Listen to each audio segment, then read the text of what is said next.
Hey, let's talk about how to be a human. Hey guys, Randy Gage here. Welcome to another episode of Prosperity TV. I'm coming to you from my place in Miami, as you can see. In the kitchen, another kitchen table convo. And I want to give you a course on how to be human, because that's the course I wish somebody would have offered me. Here's the thing, we had a great week last week for you guys who were with me, who joined me on the podcast and on the blog at randygage.com. We just had a really dynamic week, great conversations, insights, discourse back and forth on what it means to find yourself versus creating yourself. If you subject yourself to a higher power, does God exist? Does the ego exist? Is ego good? Is ego bad? I had some great discussion on that. And so I wanted to continue it on this show today. If we say, okay, what are the things that make you a successful human? To me, the top of the list is going to be living on your own terms. Living life on your own terms. I get the trying to show others. I was doubted for a lot of things in my life. People were things I did that people told me couldn't be done. I've accomplished some pretty big things that people doubted me for. And I get that whole motivation of, hey, I'm gonna prove these SOBs wrong. I'm gonna show them I really could do it. So I get there can be some motivation on that, but that isn't really gonna last you long term. To be a prosperous, happy, healthy human, you gotta live the life you wanna live. And to me, and I've talked about on past shows how I kind of created my dream life because I thought about what would a dream day look like. I always thought I'd be in a beautiful place like this with a beautiful view. I'd be on the water somewhere. I would wake up when I finished sleeping.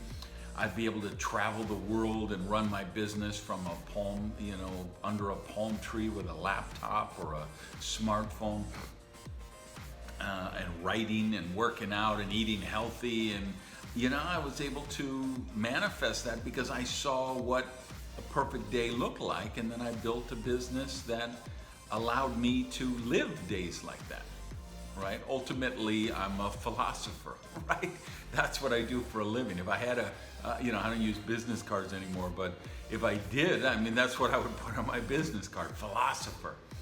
I remember getting in a big argument about this. Some guy who came to one of my seminars, and I said I was a philosopher. And of course, he had a PhD in philosophy, and so that was so insulting to him that a cretin like me could say. And I say, hey, what did Socrates do? He went out to the town square and he started discussions and said what he thought, and people told him what they thought, and he had the discourse back and forth. And that's what I do. I do it with blogs and podcasts and other things. I'm just a modern day version of an old, a Roman philosopher or one of the traveling philosophers of years gone by.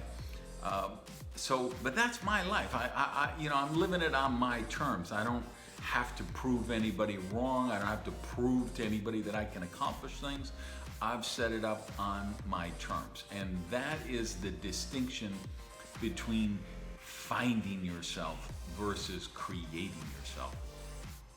And I think it's a waste of time to try and find yourself. I think that, true prosperity is this path of discovery where you just, you get this vision of the person you want to become, and you discover how to do that. And it's creating yourself, not finding yourself.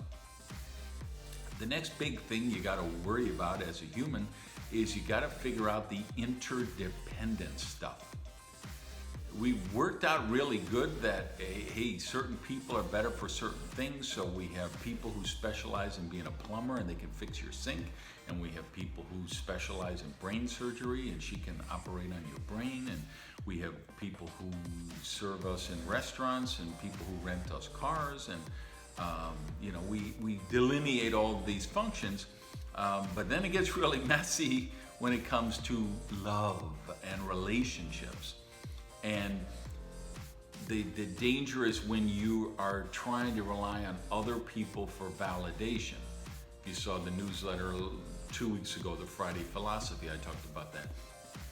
Somebody tells me, oh, I love Miami. Wow, it's such a magic city. You're lucky. I'm going to feel pride, right? Or in San Diego, they tell me, oh, it's so beautiful here. You live in paradise. So I feel pride because I live in San Diego. Well, what did I do to create San Diego or Miami? Why am I drawing my pride from that, right? Because then if somebody says, well, I hate Miami, it's a horrible, am I supposed to be embarrassed then and feel bad about it? No, the answer is I can't rely on those other people for my happiness, right? And especially once we talk about love and relationships, it gets to the point where you can rely on someone else to make you happy, and that's just misery waiting to happen. Because once you find someone that you think makes you happy, because of course they see you the way you perceive you, and they buy into all of your facade you're putting out, all your confirmation bias, all of your mind viruses that you have about yourself. And then it graduates to the point where you demand people make you happy, otherwise you eliminate them from your world. And you got to find the sweet spot of mutually adding value in relationships. Real relationships take work. Real marriages take real work. Long-term relationships, real long-term work. And you have to be okay to do that work, but do it from that interdependence. And the thing I mentioned on the blog the other day was, to me, the brilliant, the real fundamental insight of the 7 Habits book by Covey was you have to become independent first before you can be successfully interdependent. And I think that's really important. And then the other thing, if we're gonna kind of wrap up this first course, Being a Human 101, is you have to recognize, I think every human being on earth has survivor's guilt. We're guilty that we made it this far. We feel guilty about our success because we have this imposter syndrome. Because you have to understand, there's somebody on earth who knows every single petty thought you ever had, every jealous thought, every duplicitous thing you did, when you were in high school and you stole somebody's lunch money, when you talked to your girlfriend and you didn't tell her that you liked her boyfriend, and the politics you got involved with in the office, and that's you, that's that person. Every single thing you have done that's horrible. And everybody else you see, you don't know that about them, and you assume that they don't have any of those horrible, deceitful, bad, evil thoughts. But everybody does.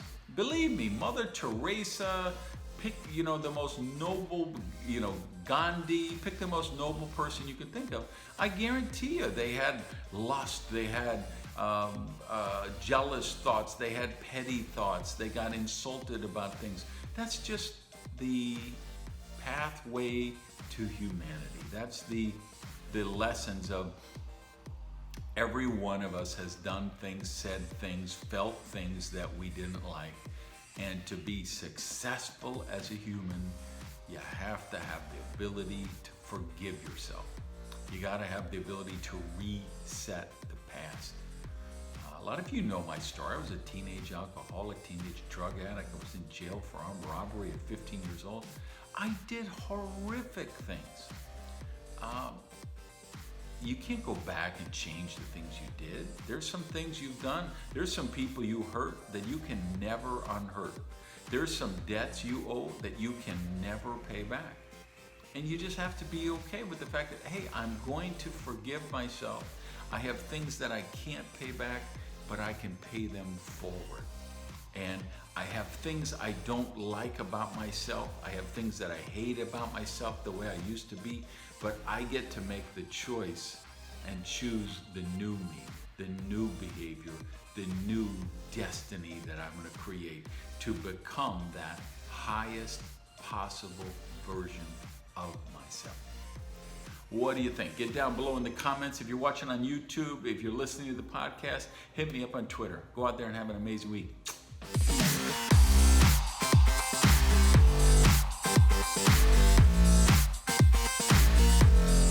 Hey, by the time you're watching this, I will be on an aeroplane heading to the left coast, so I will check in with you next week from San Diego.